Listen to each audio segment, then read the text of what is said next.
Ok, buenas tardes. Sean bienvenidos, bienvenidas a este bloque de webinars. Soy Claudia Méndez, coordinadora académica de Casio México. Y en este bloque de webinars lo que deseamos realizar es una exhibición de las líneas de investigación o proyectos que tienen ciertos investigadores e investigadoras en matemática educativa y otras disciplinas. En esta ocasión es el doctor David Saldívar, matemático educativo. Y bueno, en esta pantalla están viendo ustedes algunas de nuestro sitio web, redes sociales, mi correo electrónico. Si desean conocer más sobre los materiales, tutoriales, videos, cursos, jornadas académicas que desarrollamos en pro de la educación de México, trabajando con docentes y con estudiantes, con lo que es las calculadoras científicas y graficadoras, nos pueden escribir por este correo o bien conocerlo a través de nuestra página sitio oficial web, que es www.calculadoras.mx. Y bueno, entonces el día de hoy estamos teniendo nuestro 7º webinar de invitados especiales. En esta ocasión contamos con la presencia del doctor David Saldívar Rojas. El doctor Saldívar nació en la Ciudad de Mérida, Yucatán. Realizó estudios de maestría y doctorado en ciencias con especialidad en matemática educativa en el CIMBESTAB IPN en la Ciudad de México. Egresado de la licenciatura en enseñanza de las matemáticas en la Facultad de Matemáticas de la Universidad Autónoma de Yucatán. Actualmente es profesor de la Facultad de Ciencias Físico-Matemáticas de la Universidad Autónoma de Coahuila, con funciones de docencia e investigación. Desde enero del 2018 fue nombrado coordinador de la maestría en matemática educativa. Es un posgrado con reconocimiento en el PNPC 2019-2022. Sus líneas de investigación se enfocan principalmente en estudios de la construcción social del conocimiento matemático y la modelación matemática. Ha impartido cursos, ponencias, talleres y conferencias en congresos nacionales e internacionales, cuya temática de interés es el uso de conocimiento matemático y la modelación en el aprendizaje de las matemáticas. Ha diseñado y colaborado en diversos proyectos de investigación sobre formación y profesionalización docente como coordinador y tutor, algunos de los cuales han sido en colaboración con la Secretaría de Educación. Asimismo, se ha desempeñado como participante y organizador en diversos programas de divulgación y socialización de la ciencia.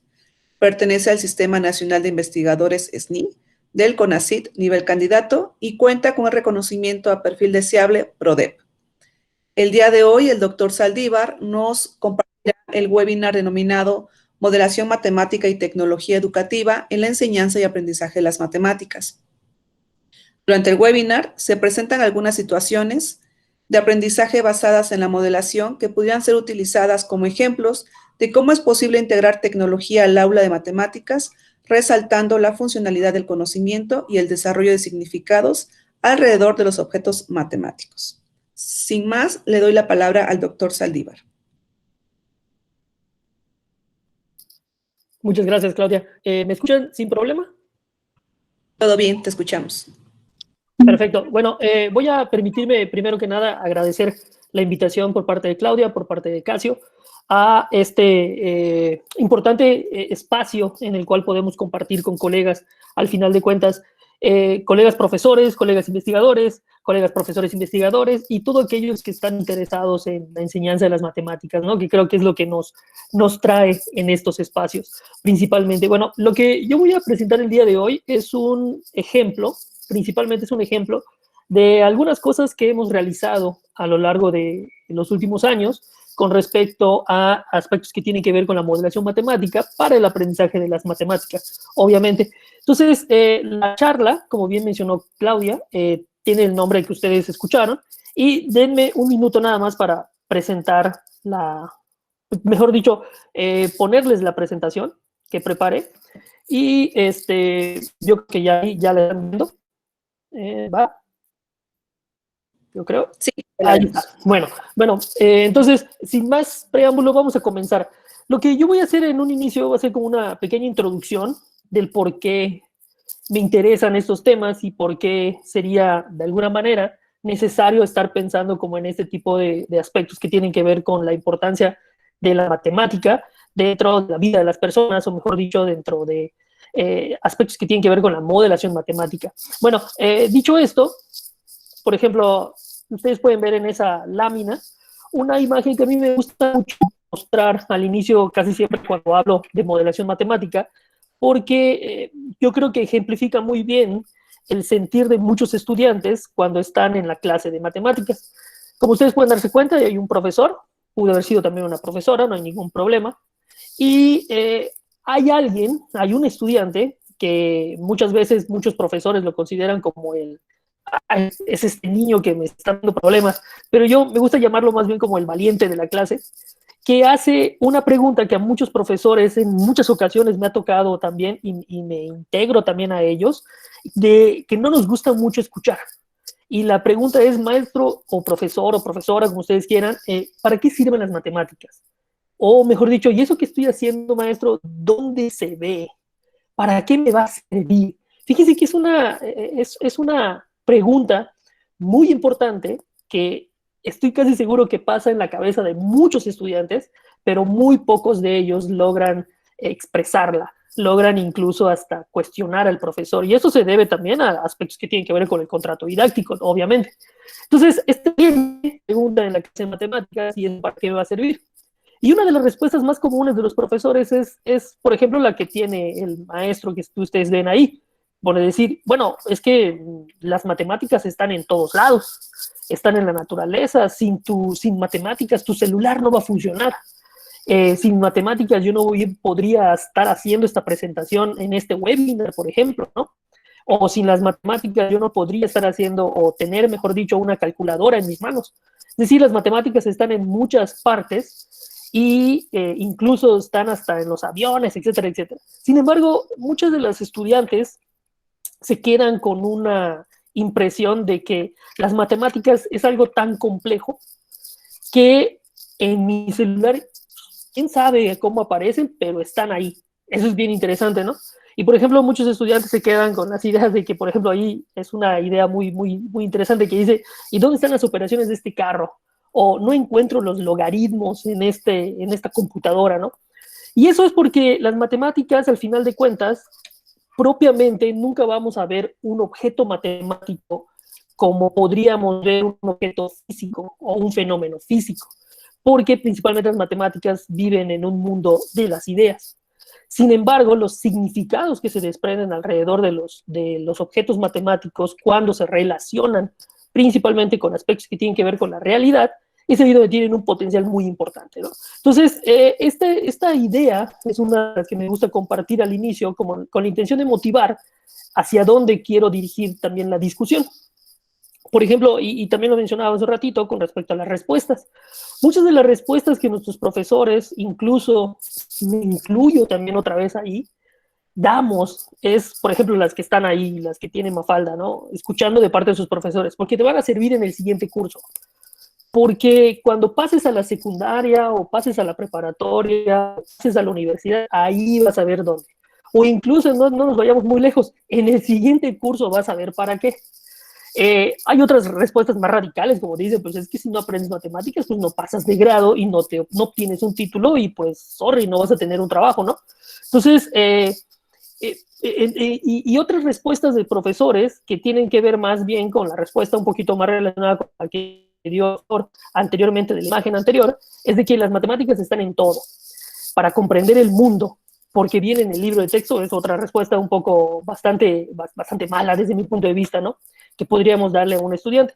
Entonces, con la intención de subsanar este tipo de dificultades, es que dentro de la investigación se han planteado diferentes posturas. Una de ellas es la modelación matemática, cuyo objetivo principal es la de tratar de relacionar un mundo matemático con un mundo real. Obviamente hay un montón de posturas dentro de la investigación al respecto de estas ideas que parecen ser triviales, pero no lo son. Yo voy a compartirles una, no voy a hacer un desarrollo teórico para nada de las ideas de aquí, sino simplemente tratar de mostrar con un ejemplo a qué nos estaríamos refiriendo con esa idea de modelación matemática. Y bueno, una de las razones por las cuales ocurre esta situación de demanda de los estudiantes, por parte de los estudiantes, de para qué sirven las matemáticas, se encuentra también en los mismos objetos matemáticos. Aquello a lo que nosotros como profesores de matemáticas nos enfrentamos día a día al enseñar campo de saber. Y, por ejemplo, Chevallard y el doctor Cantoral, por ejemplo, han dado muchas manifestaciones de por qué ocurren ese tipo de situaciones. Y, por ejemplo, Chevallard es una de las que más me gusta también porque dice que lo que sucede con los objetos matemáticos o cuando un estudiante va a una sala de clases de matemáticas y lo que sucede con los objetos ahí es que el estudiante parece ser que va como a un museo. Imagínense ustedes cuando han ido a un museo, ¿qué es lo que te dicen cuando entras a un museo? Silencio, bien portado, no te muevas mucho, aquí no se hace mucho ruido y sobre todo solamente vas a admirar, nunca vas a tocar. Entonces, Chevallard utiliza esta analogía para hablar de que los objetos dentro de la clase de matemáticas son como monumentos. Monumentos, como él dice, que tienen que ser admirados por sí mismos. Y el estudiante tiene que además admirarlos y además los tiene que disfrutar. Imagínense qué difícil es eso. Aunque incluso no sepan casi nada de las razones de ser de esos objetos matemáticos, ni las actuales ni las pasadas. A lo cual Cantoral, por ejemplo, menciona que lo que sucede es que nos centramos en los objetos matemáticos y esto imposibilita de alguna manera diversos significados en la vida ahora de las personas o en la vida de los estudiantes que estarían relacionados más bien con los entornos culturales, socioculturales de nuestros estudiantes que están aprendiendo matemáticas. Bueno, entonces estas ideas han sido también como la motivación a lo cual ha llevado a una reflexión dentro de la investigación de que hay una clara separación entre lo que sucede en la escuela y lo que sucede en el entorno. Sin embargo, han habido muchas maneras en las cuales se ha intentado relacionar la vida de los estudiantes, voy a poner todo eso entrecomillado, con la clase de matemáticas. Y una de ellas ha sido basada como en una idea de transferencia. Más que nada voy a mostrarle al estudiante muchos objetos o muchos procedimientos y lo que el estudiante tiene que hacer ahora es que él va, cuando salga, voy a decirlo así, entrecomillado también, de la clase de matemáticas, él tiene que ser capaz de transferir eso que aprendió. Y, por ejemplo, muchos de los problemas que podríamos ver dentro de la escuela tienen una idea como de realidad, pero también un poco interesante, vamos a decirlo así.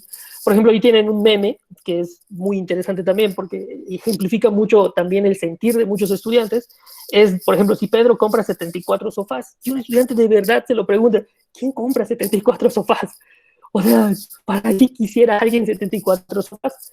Es decir, si ustedes quitan los sofás y quitan a Pedro y ponen si Juanito compró 74 revistas, el problema sigue siendo el mismo. Lo que está inmerso ahí es una operación aritmética que probablemente quiere el profesor que el estudiante realice, pero lo disfraza con una idea de realidad con la intención de que el estudiante sienta cercano al problema. Sin embargo, dentro del mismo problema, esa realidad poco o nada tiene que ver con la resolución del mismo problema.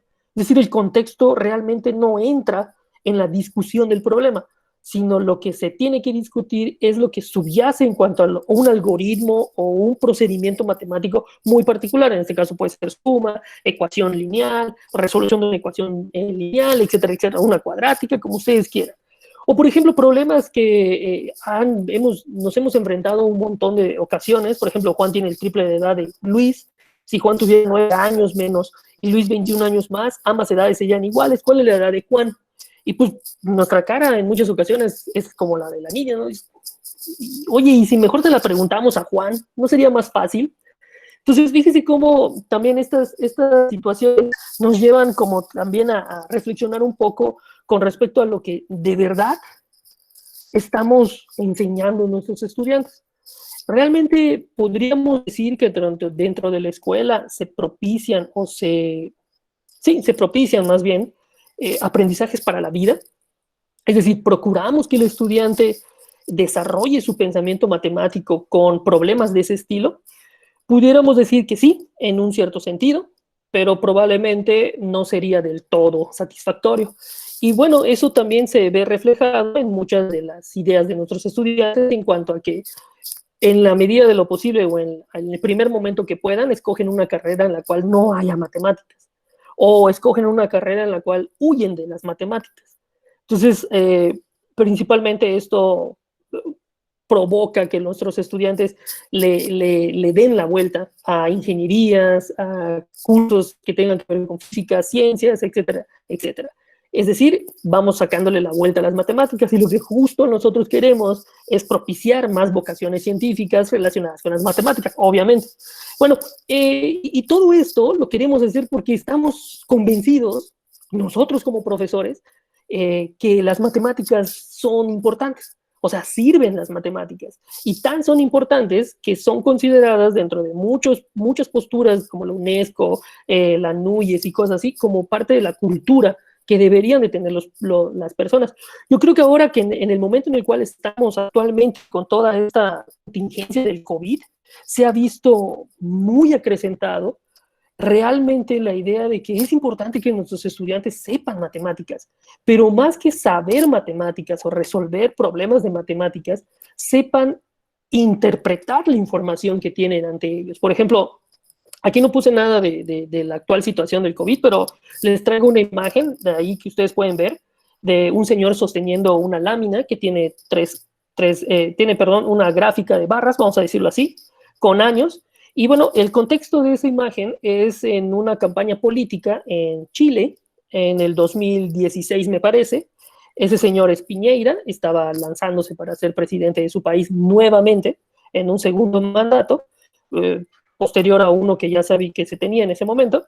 Y él mostraba cómo en esa gráfica quería dar a entender de que durante su mandato, que fue en el 2013, la delincuencia se redujo. Sin embargo, era bien interesante la manera en la cual explicaba esa gráfica, porque si ustedes son un poco cuidadosos, pueden darse cuenta de que la misma imagen nos invita a pensar que la delincuencia durante su mandato se disminuyó a la mitad, o, si ustedes quieren verlo, en el siguiente mandato la delincuencia se duplicó.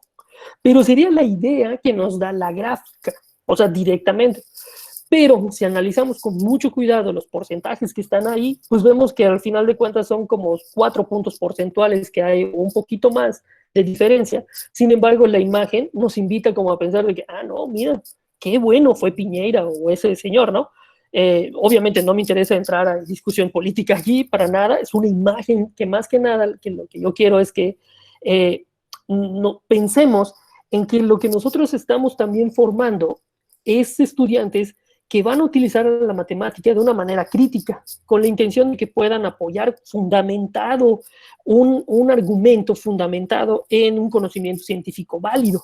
Y al final de cuentas, eso es lo que es importante dentro de la sociedad. O sea, para eso también están las matemáticas. No nada más para que los aviones vuelen, también, y no nada más para que te roben en la tienda, el señor cuando te dé tu cambio. No, la matemática va mucho más allá.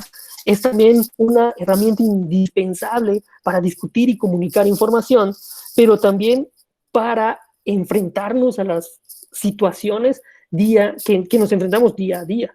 Entonces, esta idea de que la matemática es cultura es una de las también principales aportaciones dentro de la investigación que se ha manifestado en términos de la moderación matemática para dar un énfasis a la importancia de aprender y enseñar matemáticas. Es decir, el otro día leía una nota, no me acuerdo en dónde, de que querían reducir las clases de matemáticas. Es discutible, obviamente, principalmente por los altos índices de reprobación.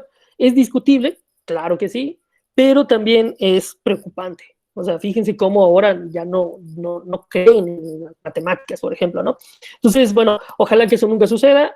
Yo creo que lo que deberíamos de estar pensando es cómo puedo reformular ahora los contenidos de matemáticas para que mis estudiantes también se interesen. Ahora, con esto no quiero decir que nuestros estudiantes no tengan que aprender a sumar, no tengan que aprender a derivar, no tengan que aprender a hacer la talacha que está dentro de los cursos de matemáticas, la tienen que hacer. Pero si esa talacha la pueden relacionar con significados en las cuales puedan utilizar esa matemática, sería mucho más conveniente y sería mucho más rico para ellos mismos, porque verían ahora sí la funcionalidad del conocimiento.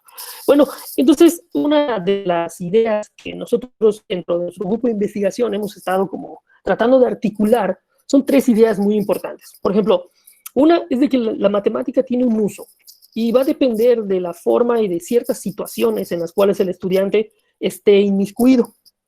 2, los estudiantes es claro y tenemos que aceptar y tenemos que adecuarnos de que nuestros estudiantes ya no están aprendiendo nada más en la escuela.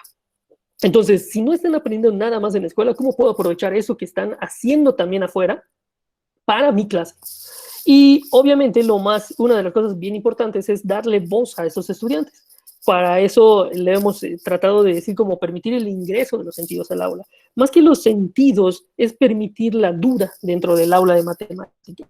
Y bueno, algo que nosotros hemos articulado es la modelación matemática, la práctica de modelación como esa práctica que me permite relacionar el mundo real, lo voy a poner entrecomillado, con el discurso matemático escolar o con la matemática de la escuela, y permitiendo que esa matemática le permita a los estudiantes usar el conocimiento, pero no nada más usarlo por usar, sino más bien que le permita tomar una decisión a un estudiante. Eso es algo muy importante, que la matemática nos permita tomar decisiones, fundamentar una decisión, sea buena o sea mala, pero que sea fundamentada, eso es lo importante, y que tenga de alguna manera un criterio.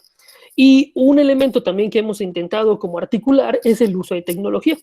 Entonces, y hemos empleado diferentes recursos tecnológicos desde GeoGebra, geometría dinámica, desde calculadoras graficadoras, desde calculadoras no graficadoras, calculadoras normales, también iPads, es decir, alguna tecnología, sensores de movimiento. Hemos intentado articular todas estas cosas y de estar diseñando algunas estrategias y situaciones que articulen estas tres ideas para que nos permita desarrollar de alguna manera significados de la matemática en las clases de matemáticas con nuestros estudiantes. Yo actualmente trabajo en la universidad, he estado también incluyendo aspectos que tienen que ver con la tecnología en mis cursos, yo doy clases de cálculo por ahora, entonces he estado tratando de incluir este tipo de situaciones que el comento que es sencillo, también lleva su tiempo, tiene un tiempo para diseñar, un tiempo para implementarse, pero son muy interesantes la forma en la cual los estudiantes responden a ellas. Bueno, el día de hoy, les voy a presentar un ejemplo que está publicado en una revista que se llama la revista de la red Edge, me acuerdo. En el 2017 publicamos un pequeño, la idea principal de esta situación, que se llama Las leyes de Mendel y matemáticas. Ahorita las voy a explicar. También voy a utilizar tecnología.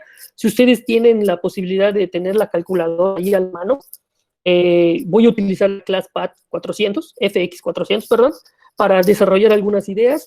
Y lo que yo quisiera discutir con ustedes es la forma en la cual la matemática me permite tomar una decisión. Esa es principalmente la importancia de la tecnología. Porque de acuerdo a mi punto de vista con respecto a ciertas propuestas cuando se integra la tecnología en el aula, es que la tecnología no debe integrarse nada más porque sí. La tecnología debe tener también una razón de ser. Es decir, si esto yo lo puedo hacer con papel y lápiz, ¿para qué pongo tecnología? De hecho, me ha tocado muchos profesores que me dicen eso. Oye, David, pero eso se puede hacer con papel y lápiz. ¿Para qué quieres la tecnología? Y la idea es, ¿sabes qué? Maestro, tiene razón.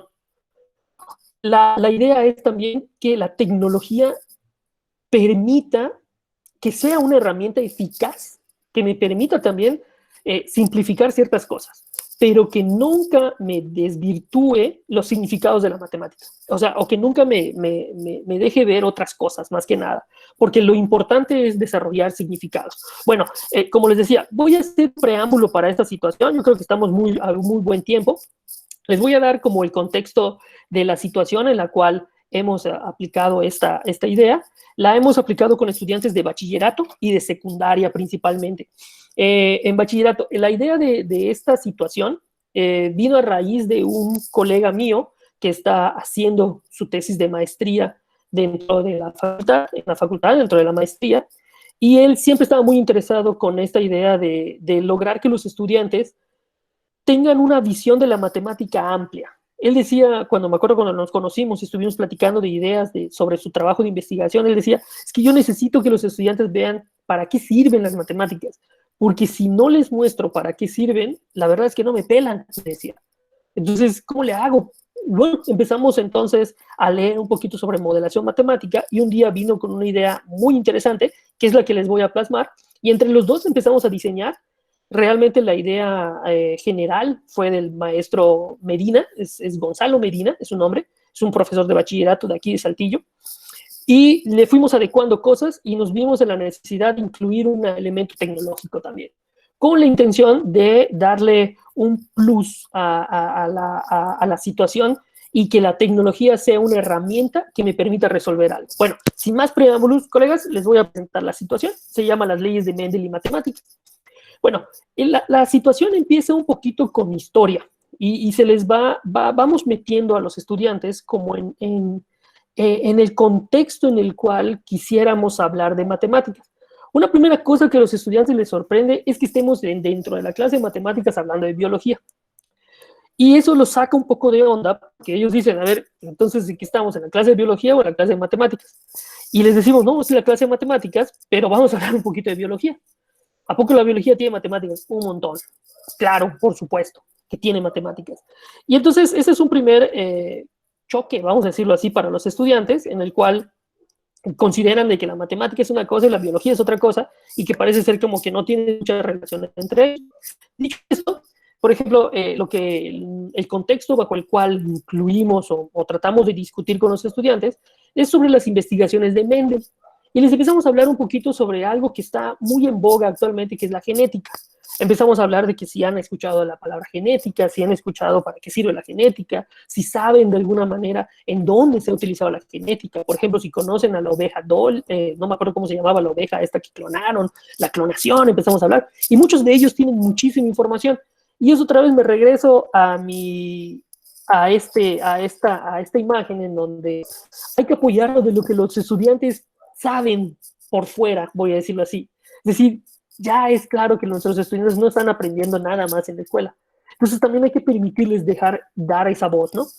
Y bueno, les explicamos, por ejemplo, que todos esos desarrollos científicos actuales tuvieron un inicio. O sea, la ciencia no es algo que se crea de la noche a la mañana, sino que es en verdad un proceso largo, tedioso, confuso, con idas y venidas, con personas que se interesaron y con trabajos importantes y con trabajos que se refutaron, etcétera, etcétera.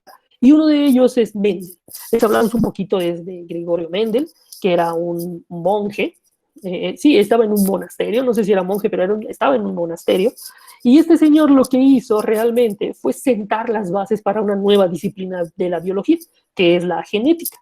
Entonces, Mendel, la importancia de Mendel, además dentro del conocimiento científico, es que él logró en su momento darle una rigurosidad científica a ciertos procesos y sentó también las bases, inclusive, colegas, del método científico. Y por eso es bien interesante la vida de Mendel. Si tienen oportunidad de leer un poquito sobre su vida, no nada más de lo que él hizo dentro de la genética o dentro de la biología, sino más bien como dentro de sus aportes a la disciplina científica, es bien interesante lo que logró este señor. De hecho, el señor publica sus resultados y 80 años después, alguien encuentra lo mismo que él hace, haciendo otros experimentos, va a una biblioteca, se encuentra el libro de Mendel y dice, esto ya lo hicieron 80 años atrás. Y le da el crédito a Mendel a este señor. Entonces, eso también habla de cómo la ciencia a veces no es inmediata y es una de las cosas más confusas del mundo, ¿no? O sea, es decir, hay resultados que nos sirven ahora, pero dentro de 50 años van a ser muy interesantes y muy necesarios. Bueno, dicho todo esto, ese es un contexto en el cual metemos a los estudiantes y empezamos a hablar un poquito sobre qué significaba o cómo pensaban los científicos en esa época sobre la forma en la cual nos mezclábamos o cómo se heredaban cosas. Algo que estaba en su momento antes de los trabajos de Mendel es una teoría que se llamaba la pangénesis, que básicamente era como que un individuo y el otro individuo aportan el 50 y el 50. Imagínense algo como esto. Si yo tengo una rosa roja y una rosa blanca y las combino, el hijo o la rosa hijo o hija va a ser rosada, porque va a tener como los 50 del rojo y 50 del blanco. Sin embargo, esto no sucede así. Es decir, hay genes dominantes y genes recesivos. Entonces ahí ya empezamos a meter ideas de biología que van a servir para sentar también las bases de la situación con la cual vamos a trabajar. Entonces, por ejemplo, lo que hace Mendel, y les empezamos a explicar un poco a los estudiantes y a los chicos, qué fue lo que hizo Mendel realmente. Y bueno, Mendel trabajó con chichas o con guisantes o verjas, como ustedes quieran mencionarlo. Y entonces él utiliza esta especie de planta porque eran muy sencillas de conseguir y de cultivar.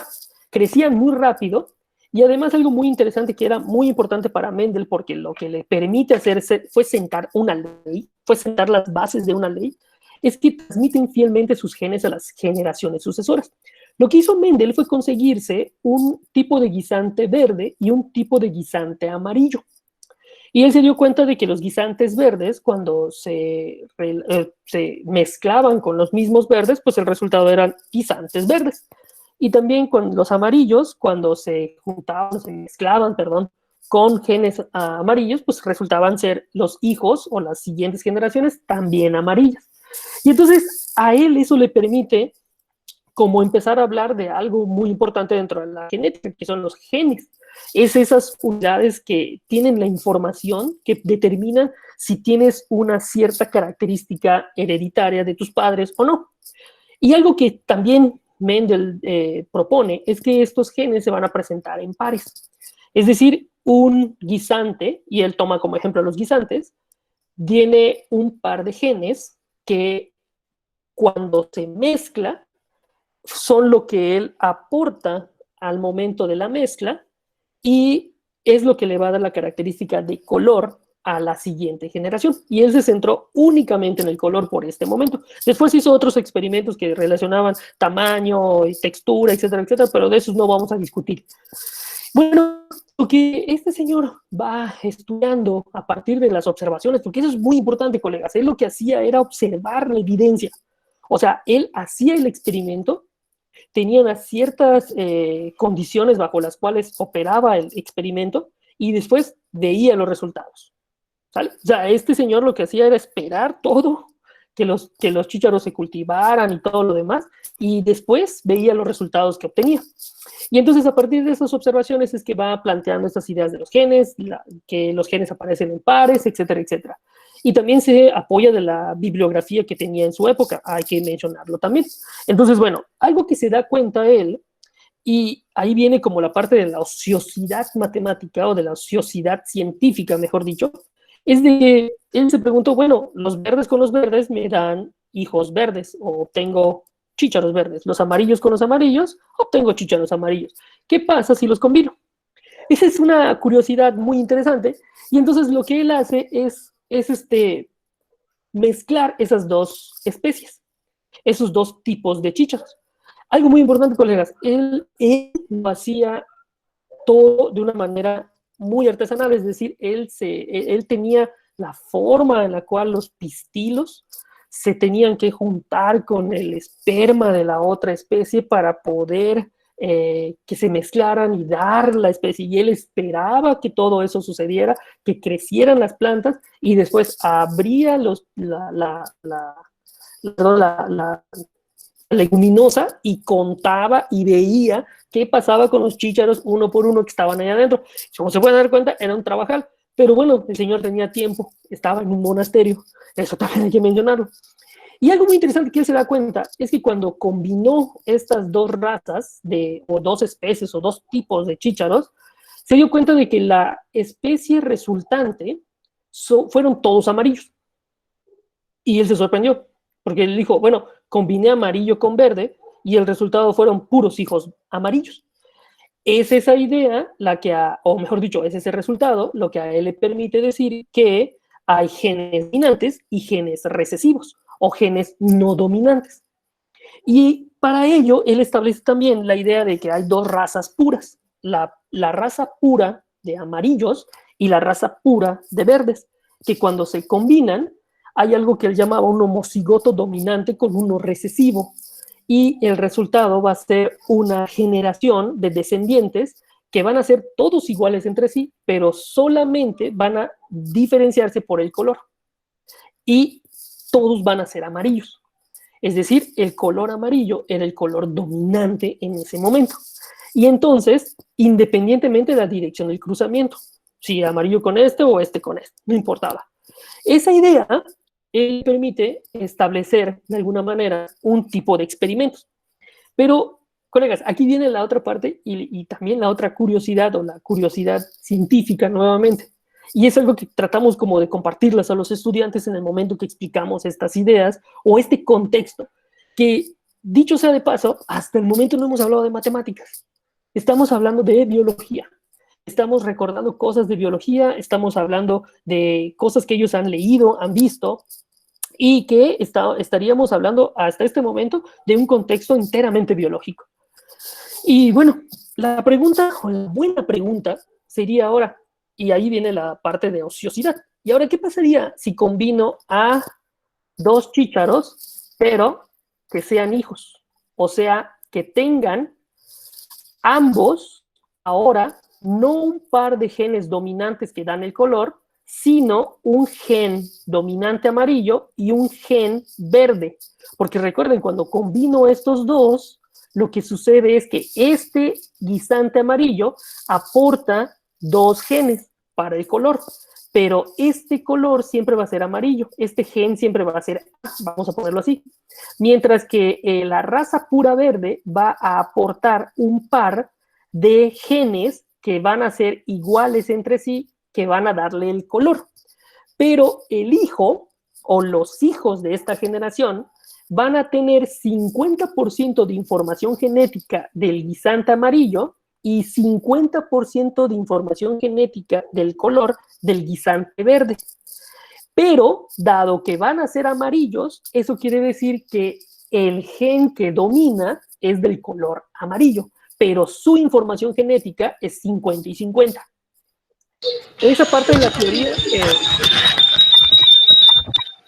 que Mendel desarrolló, perdón por allá por el detalle este, que Mendel desarrolla es a partir de sus observaciones. Pero entonces viene la otra parte y la mejor pregunta que se hace, y si ahora combino a los de la nueva generación entre sí, ¿qué va a pasar? Y esa es la pregunta que les dejamos a los estudiantes que exploren. Y entonces ellos empiezan como a pensar, a ver, quiere decir que voy a combinar ahora chícharos con información genética AB. Sí, efectivamente. Y la pregunta que les hacemos también es, ¿de qué color crees que sean? Ah, mira qué interesante, porque ahora ya no van a ser todos amarillos. Muchos estudiantes mencionan eso. ¿Y por qué? Porque tiene que aparecer en algún momento el gen verde, mencionan algunos. Ah, bueno, entonces, ¿cómo aparece? Pero más que cómo aparece, la pregunta que Mendel se hacía y que Mendel al final de cuentas le permite establecer su ley es en qué proporción aparece o en qué cantidad aparecen esos nuevos hijos o nuevos descendientes de esa generación, de la primera generación filial. Entonces, esto es lo que nos permite desarrollar con ellos una nueva idea, porque ahora voy a combinar un guisante con información de genes de amarillo y verde con otro igual a él. Pero ahora, cuando este chícharo lance su información de color, va a lanzar un amarillo y va a lanzar un verde. Y al mismo tiempo, el otro chícharo va a lanzar un amarillo y uno verde. ¿Qué pasaría cuando se combine? Mendel lo que hacía era hacerlo biológicamente, es decir, físicamente combinaba esas dos especies y esperaba el tiempo, cultivaba y veía y observaba. Bueno, nosotros no tenemos tiempo de hacer todo eso, porque nosotros necesitamos simplificar de alguna manera o utilizar los recursos que también tenemos a nuestra mano. Lo que nosotros hicimos en un primer momento con los estudiantes, y ahí es cuando hablo un poco sobre la importancia de la tecnología para resolver problemas, es que lo que les hacíamos es, mira, al final de cuentas, le decíamos, cuando un gen o un chícharo lanza un gen, es como lanzar una moneda. El chícharo no sabe qué va a lanzar. De hecho, lo lanza a azar. Lanza uno. ¿Cuál es? No lo sabemos. Es como tener un hijo. Puede ser varón o hembra. Hombre o mujer, perdón. Hombre o mujer. Cualquiera de los dos, pero hay un 50% de posibilidad de que sea cualquiera. Pero de antemano, uno no puede determinar o predecir qué va a pasar. Eso es bien importante, porque aquí no estamos trabajando con un fenómeno determinista. Es un fenómeno aleatorio. Obviamente esto nunca se lo decimos a los estudiantes, sino más bien es como algo que queremos también desarrollar en ellos, es decir, queremos que desarrollen también el pensamiento estocástico o el pensamiento estadístico o un pensamiento más aleatorio, no determinista, en donde tienen que de alguna manera inferir algo que va a suceder. Bueno, entonces una de las primeras cosas que hacemos con ellos es pedirles que lancen monedas, es decir, les pedimos a los estudiantes que sea el chícharo 1 y el chícharo 2, que van a ser unos bebés chícharos.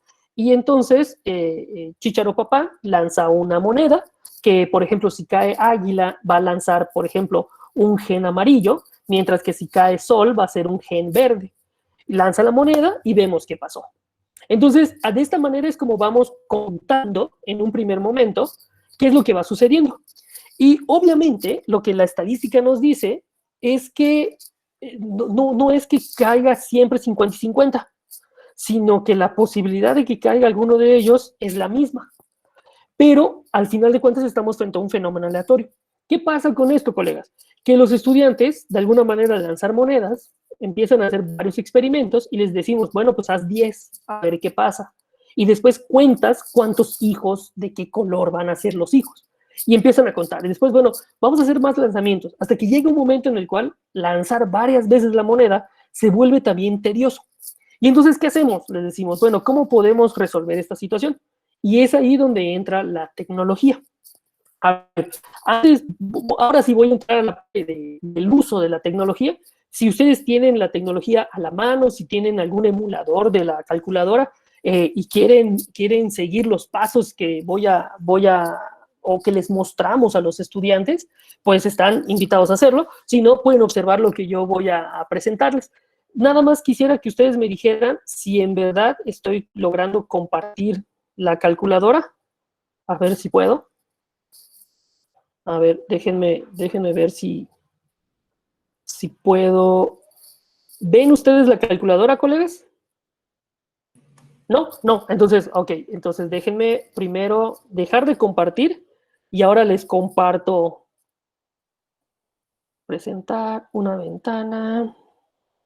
Vamos a ver si la pongo por acá. Es que a veces esto se mueve.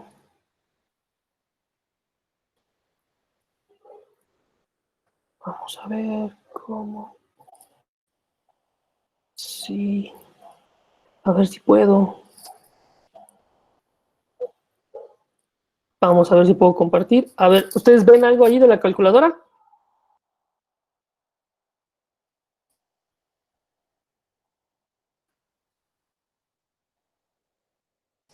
¿No? ¿Nada? ¿Nada? ¿Nada? ¿Aún nada? Se ve la pantalla del PowerPoint. Ah, ok. Creo que ahí... A ver, vamos a ver si puedo cerrar esto. Ahora, José, déjenme... buenas tardes. Sí, buenas tardes. Mira, te recomiendo que compartas toda tu pantalla y ya nada Ok. más seleccionas la aplicación, pones enfrente la aplicación que vas a utilizar, porque si no Muy estás bien. jugando a cuál. Muy bien. A ver, déjenme hacer lo que nos menciona el colega ahora. Esta. Compartir. Ahora, ustedes díganme si pueden verla. Sí. Ahí está. Bueno, esta es la calculadora que ustedes pueden descargar también. Afortunadamente pude renovar la suscripción. Eso es lo bueno. Entonces, bueno, lo que yo hice fue sacar la pantalla nada más para que se vea de una mejor manera. Y que bueno, ahí te estoy viendo los mensajes que dicen que sí, que la pueden ver. Cualquier cosa, me echan un grito, por favor. Bueno, lo que nosotros vamos a hacer, al final de cuentas, colegas, es estar combinando dos chícharos, ¿sale? Pero la importancia de la combinación o cuando los mezclo es que cada uno de ellos lanza información genética sobre el color. Pero cuando digo lanza esa información, lo hace de manera aleatoria. De antemano, no se puede saber si el chícharo, el que nosotros tenemos acá, el chícharo 1, va a lanzar amarillo o verde cuando se mezcle. Entonces, tengo entre manos un fenómeno aleatorio. Bueno, lo que nosotros hicimos para resolver esta situación fue matematizar la situación. Es decir, así como nosotros le relacionamos una cara de la moneda a un gen, lo que vamos a hacer ahora es relacionar un número al gen. Recuerden algo muy importante, tengo dos tipos de genes, uno dominante y uno recesivo. Es decir, que cuando se combinan, uno dominante con uno recesivo va a ganar el dominante. Y si se combinan dos dominantes, pues va a ser más dominante. No quiero decir más dominante, pero sigue siendo dominante. Y si se combinan dos recesivos, sigue siendo recesivo. Entonces, para matematizar esa relación, lo que hicimos fue asignarles unos y ceros. Asignamos un 1 al amarillo y asignamos un 0 al verde. De manera que cuando se combinen, lo que yo tengo es la suma de dos números. Si la suma es 1, quiere decir que el chícharo hijo fue amarillo, porque quedó 1. Si la suma fue 1 y 1, es decir, 2, también va a ser amarillo. Pero si la suma fue 0 más 0, el resultado del hijo chícharo va a ser 0 y eso significa que es un verde. Si se fijan, con esta idea lo que hice, o lo que Mendel también se dio cuenta, es de que volvieron a aparecer los verdes. Es decir, en la siguiente generación, los hijos se parecieron a los abuelos, pero los primeros hijos no. Entonces, ahí es una de las cosas que le permiten a él determinar las leyes que posteriormente postula. Bueno, dicho esto, colegas, lo que vamos a hacer es rellenar el experimento aleatorio combinando unos y ceros. De manera que después lo que yo voy a hacer es contar cuántos unos, cuántos ceros y cuántos dos tuve, ¿sale? Para hacer eso, lo que vamos a hacer es, en el ambiente gráfico de la calculadora, voy a entrar a la sección donde dice editar, y voy a irme a la sección que dice rellenar y voy a activar la función de rellenar rango. Y ustedes van a ver eso que aparece aquí. Y lo que nos pide la calculadora es una fórmula. Pues bueno, la fórmula yo más o menos ya puedo como empezar como a determinarla, porque lo que yo quiero realmente es que esa fórmula esté sumando unos y ceros. Pero los unos y los ceros tienen que ser especiales porque no pueden ser determinísticos, tendrían que ser aleatorios. ¿Cómo hace eso o cómo podemos hacer eso en la calculadora? Escribiendo la siguiente instrucción, random. Es decir, un número aleatorio random, es decir, aleatorio. Pero quiero que la calculadora lance un 1 o un 0. Es decir, que lance aleatoriamente un 1 y un 0. ¿Cuál va a ser? No lo sé, porque la calculadora va a determinarlo, es aleatorio. Pero imagínense que esto que acabo de escribir, el RAND 01, entre paréntesis 0,1, es la información genética de un chícharo, que se va a combinar, y abro un más, con la información genética del siguiente chícharo, que también va a lanzar un 0 y un 1. Y los voy a combinar. Entonces, las sumas posibles son 0, 1 y 2. Cuando tengas 0 más 0, 1 más 0, 0 más 1, o 1 más 1, o 1 más 1. Son las únicas posibilidades, ceros, unos y dos. Ahora, ¿cuántos experimentos quiero hacer? Esa es la parte bien interesante para lo cual me sirve la tecnología. Porque con la moneda puedo hacer muchos experimentos, pero créanme, los estudiantes dicen, no habrá una manera más fácil. O sea, al final de cuentas vivimos en una era tecnológica que nos ha acostumbrado a que podemos hacer las cosas también de una manera más eficaz. Y para lograr ser más eficaz con esta información, lo que voy a hacer es 500 experimentos. Para escribir eso, le voy a pedir a la calculadora que rellene desde la celda 1, A1, hasta la celda 500. Si ustedes quisieran más, la calculadora no puede. Solamente alcanza hasta 500. También tiene memoria corta la calculadora, entonces solamente van a lograr 500. Pero bueno, créanme, 500 experimentos son bastantes. De hecho, son más de los que en un salón pudiéramos hacer. Y después, si todos ustedes están listos, si ya tienen la información, recuerden lo que escribimos en la fórmula fue RAND 0,1 más RAND 0,1 y en el rango pusimos A1, 2 puntos para indicarlos que voy a ir desde la celda 1 de la columna A hasta la celda 500 de la columna A también. Y le voy a dar aceptar. Y como ustedes pueden darse cuenta, me rellenó automáticamente 500 datos con unos y ceros, y 2. Pero yo de antemano nunca pude decir que en el 16º experimento voy a tener un chícharo, que ustedes se pueden dar cuenta que es un 1, entonces pudo haberse combinado un 0 y un 1, o un 1 y un 0, y este chícharo 16 fue amarillo.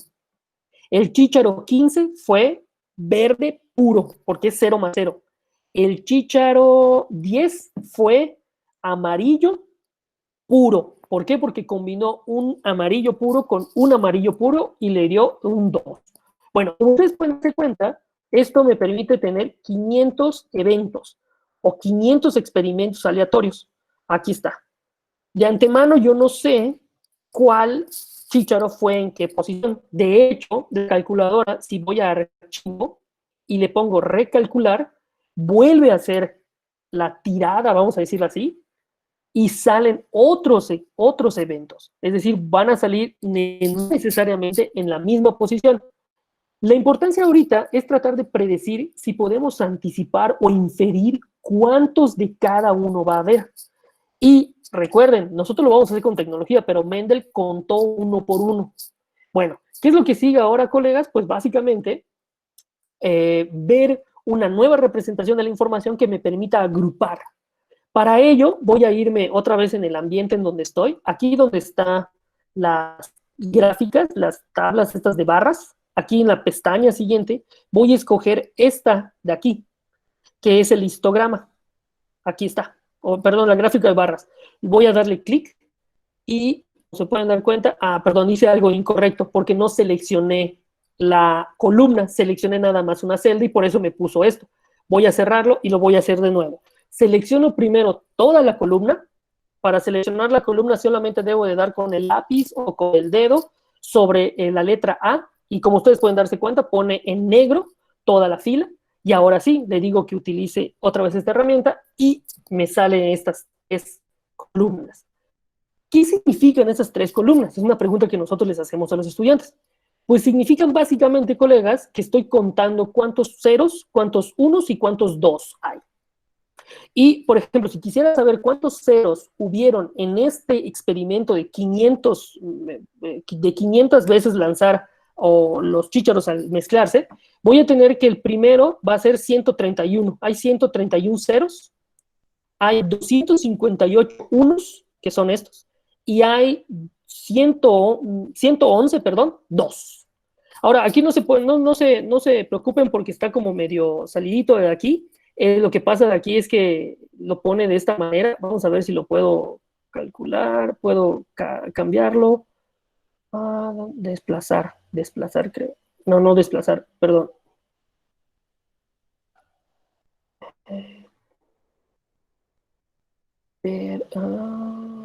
Bueno, ahí tendríamos que, no me acuerdo dónde estaba, pero bueno, no importa.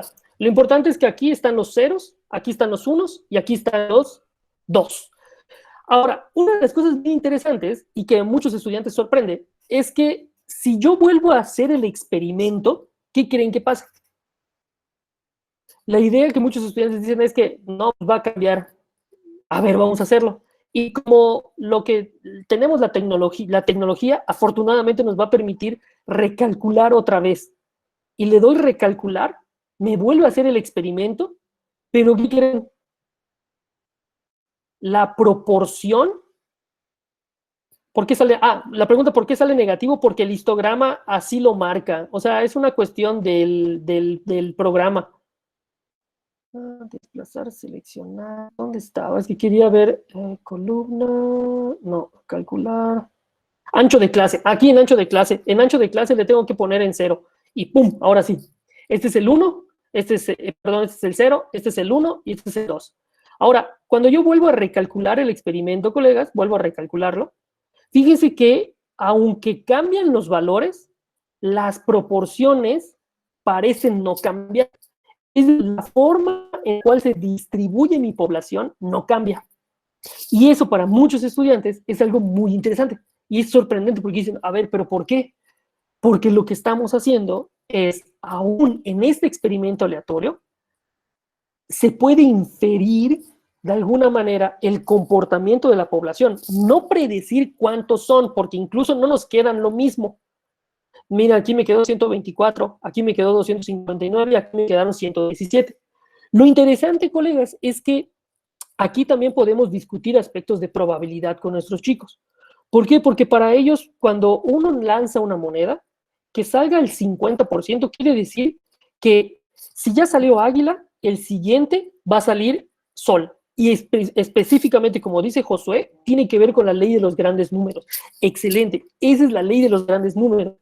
La ley de los grandes números lo que dice es que cuando hagamos una cantidad casi infinita de experimentos aleatorios, la forma en la cual se va a distribuir mi población o el experimento o la distribución de la población así, tal cual, va a tener una cierta característica.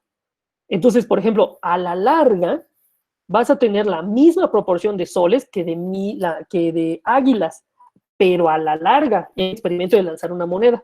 Lo que estaríamos diciendo aquí es que a la larga, 2/3 partes de la población, la mitad de la población, mejor dicho, la mitad de la población va a ser amarillo dominante, 1/4 de la población va a ser amarillo puro y 1/4 de la población va a ser verde puro.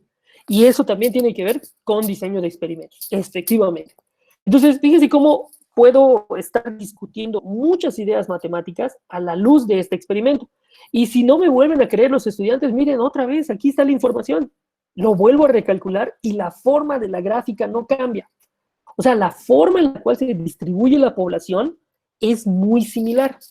Y para nada estoy diciendo que 255 es el 50%, pero es casi el 50%. Va ahí, ¿cómo se llama? Se va comportando de esta manera la población. Bueno, ya al final, colegas, lo que nosotros le pedimos a los estudiantes es que traten como de inferir cuál fue la ley que Mendel dio al final de cuentas. Porque lo importante que nosotros tenemos aquí es una manera en la cual se comporta una población. Y lo que ellos dicen, bien interesante, es que de acuerdo a los experimentos de Mendel, la ley tendría que decir algo como que el 50% van a ser amarillos, 25% van a ser verdes puros y 25% van a ser amarillos puros. De hecho, Mendel, cuando hace por primera vez el experimento, se da cuenta de que aparecen muchos amarillos, pero unos cuantos verdes. Y lo que él se pregunta es, ¿cuántos verdes? O sea, ¿en qué proporción de verdes va a aparecer la población nuevamente? Y se da cuenta de eso y enuncia su ley. Para hacerles corto el cuento también, déjenme dejar de compartir ahora sí. Y voy a volver a poner mi presentación. Y lo que quiero ahora compartir con ustedes. A ver, déjenme, ya para terminar, colegas, esto sería lo último que quisiera compartir con ustedes. Presentar una ventana. Quiero presentarles. ¿Sí? ¿Es esta? Compartir. A ver, ustedes me indican si pueden verla, por favor. Es ya para terminar la presentación. Ahí está. Sí. Muy bien. Entonces, bueno, ya para concluir, lo que nosotros le mostramos a los estudiantes es la ley de segregación de Mendel.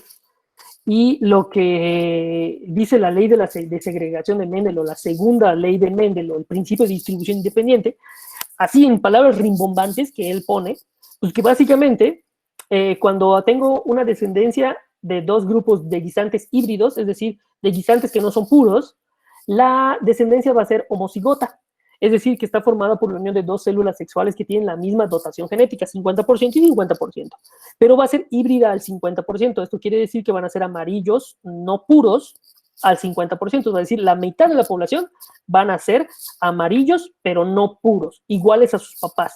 Pero un 25% de la población va a ser iguales a sus abuelos, verdes, y el otro 25% se va a distribuir de manera similar y van a ser iguales fenotípicamente, es decir, con el mismo color que sus abuelos amarillos. Y esa es la bendita ley de Mendel. Obviamente, dentro de la clase de biología se puede ver, se les puede decir esta ley. Otra vez, ¿qué significados tengan los estudiantes? Pues quién sabe, sí está medio rara la ley de Mendel, Pero lo importante es que con matemáticas podemos determinar o podemos mostrarles a los estudiantes o tratar de ejemplificar con ellos la forma en la cual puedo hacer inferencias con respecto a ciertos comportamientos. Recuerden, aquí no tengo un experimento determinístico, tengo un experimento aleatorio. Y lo que está jugando un rol importantísimo, o los significados tienen que ver con el azar. Hicimos una experiencia con el hijo de un profesor, tenía 8 años, y le dijimos, le preguntamos cosas para tratar de darnos una idea de qué pasaba con el pensamiento aleatorio. Y le preguntamos, imagínate que tiramos 500 veces una moneda y en todas las 500 veces apareció águila. Si yo tiro una vez más la moneda, ¿qué crees que salga? Le preguntamos a este niño, tenía 8 años, o 8 o 9 años. Y él dijo, bueno, puede ser que caiga águila porque ya salieron 500 veces. Y después dijo, no, espérate, va a salir sol porque ya salieron muchas águilas. Le va a tocar al sol salir. Lo importante ahí es que como estamos hablando de aleatoriedad, estoy hablando de eventos independientes en el cual el resultado anterior no va a tener ninguna incidencia en el resultado siguiente. Y ese es un tipo de forma de pensar los fenómenos, muy diferente a como pensaríamos un problema de cálculo. Porque en los problemas de cálculo ahora sí pudiéramos estar esperando que el estudiante tenga un pensamiento más variacional, pero que le permita predecir o anticipar un comportamiento. Aquí no, lo que yo puedo más que nada es inferir, es dar de acuerdo a los datos que me están diciendo, puede ser que pase esto. No estoy seguro que pase, pero puede ser que pase. Bueno, ya para terminar, colegas, lo último que quisiera comentar es que la importancia de este tipo de actividades o de situaciones es que lo que nosotros tratamos de rescatar es de que los contenidos matemáticos tienen significados y una de las cosas que también debemos procurar en la clase de matemáticas, en la medida de nuestras posibilidades, es procurar que nuestros estudiantes sientan que lo que están haciendo tiene un significado muy específico en otra disciplina. Y para eso está la modelación. No quiere decir que esto sea sencillo, colegas, es muy complejo, créanme, esta situación nos tardamos un buen tiempo en desarrollarla, en experimentarla, etcétera, etcétera, pero nos damos cuenta de que todo ese tiempo invertido repercute directamente en la riqueza de los argumentos de nuestros estudiantes, que parecería que no saben nada de genética, pero tienen muchísimas ideas alrededor de eso. Y bueno, lo que nosotros estamos también como tratando de enfatizar es que el pensamiento matemático no nada más significa hacer buenas o hacer muchas cuentas o hacer muchas derivadas. Eso es una parte de la matemática que es muy importante. ¿Quiere decir que nuestros estudiantes tienen que dejar de derivar ahora? No, colegas, para nada. Tienen que seguir derivando y tienen que seguir haciendo la talacha. Yo soy de esa idea, pero también tienen que procurarse que esa talacha tenga un significado en la medida de lo posible. Y bueno, una de las cosas que nosotros queremos hacer, ya para concluir, es proveerle al estudiante de esos escenarios en donde puede darse cuenta de que la matemática tiene un uso. Por el momento voy a dejarlo con este ejemplo, colegas. Espero que les haya interesado. Si tienen alguna pregunta o comentario, con muchísimo gusto platicamos. Muchísimas gracias. Y ya para terminar, ahora sí, ahí está mi correo electrónico. Si ustedes quieren escribirme, si quieren el artículo, con muchísimo gusto se los comparto, se lo puedo mandar a Claudia y Claudia lo comparte entre los materiales que están allá. Está abierta la situación, si la quieren rediseñar adelante, si la rediseñan y le meten algo más, me encantaría saber qué fue lo que más le agregaron o qué le quitaron, qué le pusieron, etcétera, etcétera. Ahí están mis correos, con muchísimo gusto platicamos. Y un comercial, nosotros estamos ahora en nuestra maestría, está abierta la convocatoria para ella. Si alguien está interesado o sabe de alguien que pudiera interesarse en la maestría, con muchísimo gusto también les envío la información. Es para iniciar en enero del próximo año. Bueno, pues muchísimas gracias, colegas. No, la maestría es presencial. Gabriel preguntaba si era en línea. Pueden contactarse conmigo, María Luisa. Con muchísimo gusto, ahí está mi correo electrónico, envíenme, escríbenme y con muchísimo gusto platicamos. Bueno, colegas, bueno, listo. Bueno, muchas gracias al doctor David. Estoy colocando nuevamente su página también si él desea conocer más sobre su trabajo. Gracias, Clau. ¿Desean tener alguna pregunta? Los podemos leer por el chat y el doctor lo comenta.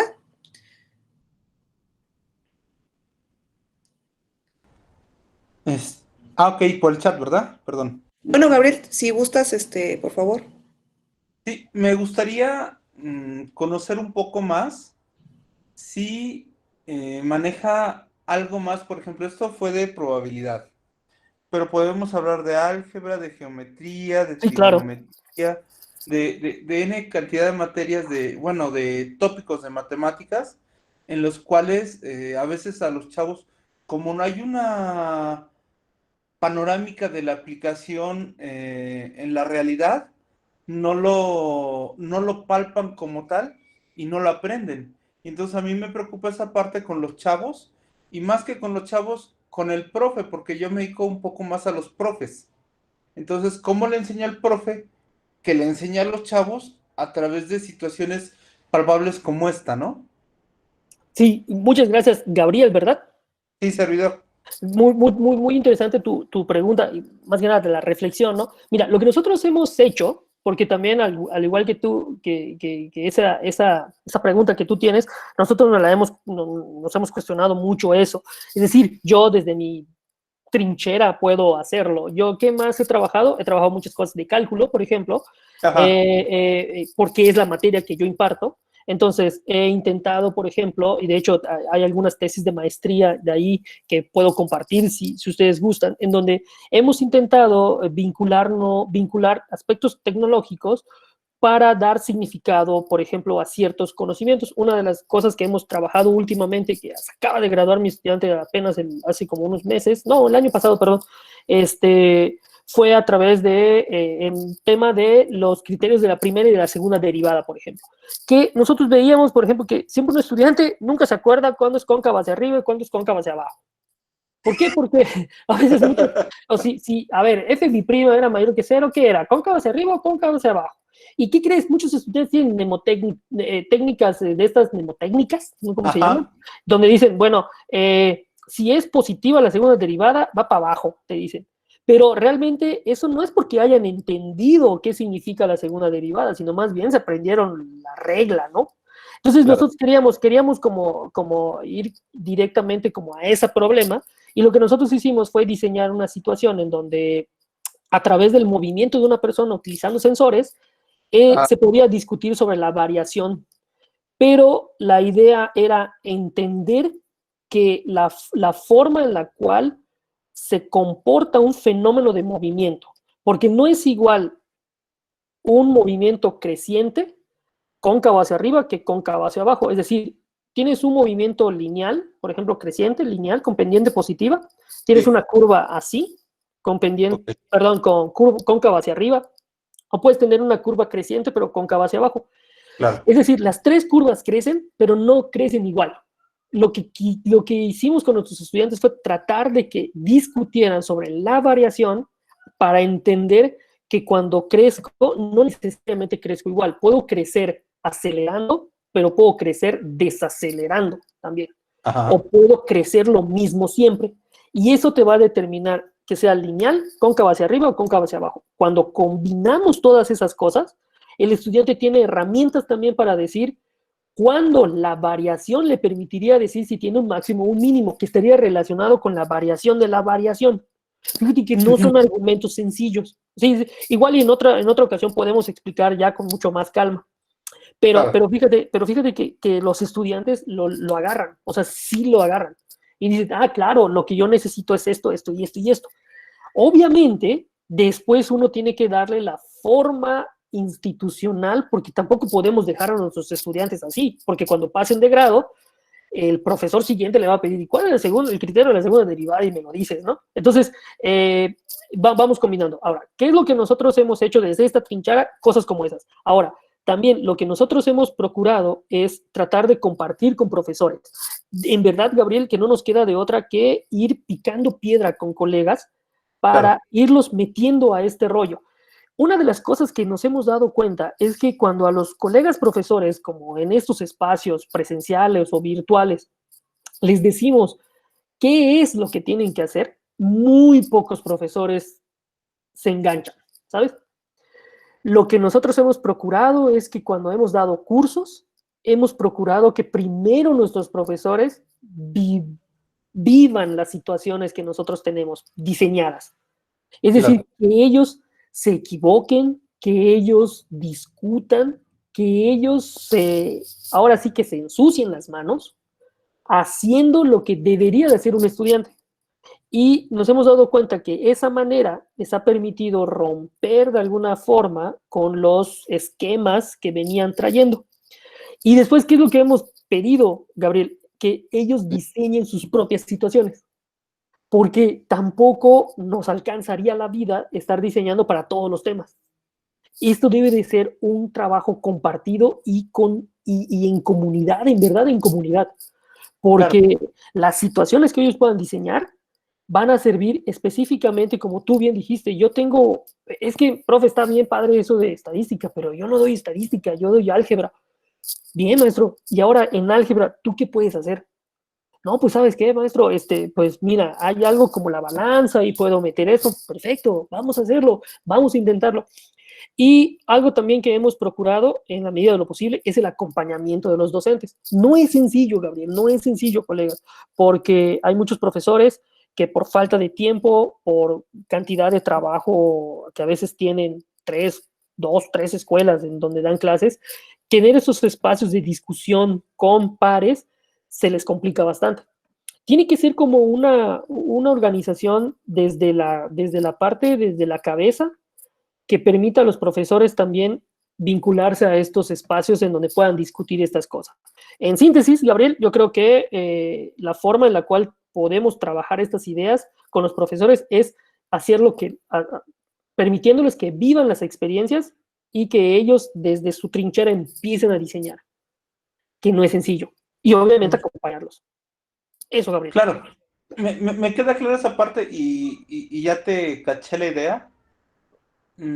Es muy rico meter al profe en este rollo y vaya, pues sabemos muchas veces la situación, no sé en Saltillo cómo estén, pero aquí en la Ciudad de México y el estado, los profes andan de escuela en escuela, a veces apenas si tienen tiempo para echarse el taco y ni para diseñar, pero me queda claro que si una vez los metes a este rollo y empiezan a pensar en los ejercicios con algo así como decías tú, ¿para qué compro 74 cuadros, no? Sin embargo, si lo metes a un contexto que le quede más claro, que diga, bueno, es que el carpintero para ensamblar un mueble necesita 74 clavos porque son 4 clavos por repisa y va a poner tantas repisas y le vas metiendo un contexto en donde el chavo entienda que el 74 sí significa algo realmente en el ensamble del mueble, no sé, librero, lo que sea. Claro, claro. ¿Sí? Y ya ve que las 74 piezas funcionan, entonces sí, pero si dices 74 cuadros, y bueno, ¿para qué chingos quieres 74 cosas? O sea, este cuate que está pensando, ¿no? O sea, sí. que lo sepas meter al contexto, creo. Y creo que lo que mencionas, Gabriel, de que profesores que van de escuela en escuela, no es una cuestión regional de la Ciudad de México, que viví mucho tiempo ahí también, sino es una cuestión de nuestro ecosistema escolar, ¿sabes? O sea, es lo que vive el profesor de secundaria. Por eso te digo que también una de las cosas que hemos procurado es tratar de vincularnos con las autoridades. Es difícil, porque las autoridades viven con base en periodos electorales. Es muy triste decirlo, pero así funciona. Por ejemplo, el último periodo de la anterior administración tuvimos un contacto muy fuerte con la Secretaría de Educación, se cambia el gobierno y ya no volvimos a saber. Yo estuve contactando gente, no les interesa, tienen otras situaciones, pero entonces uno empieza como a picar piedra. Entonces vamos a ir a los bachilleratos, ahora estamos trabajando o queremos trabajar muy de cerca con los bachilleratos de la universidad.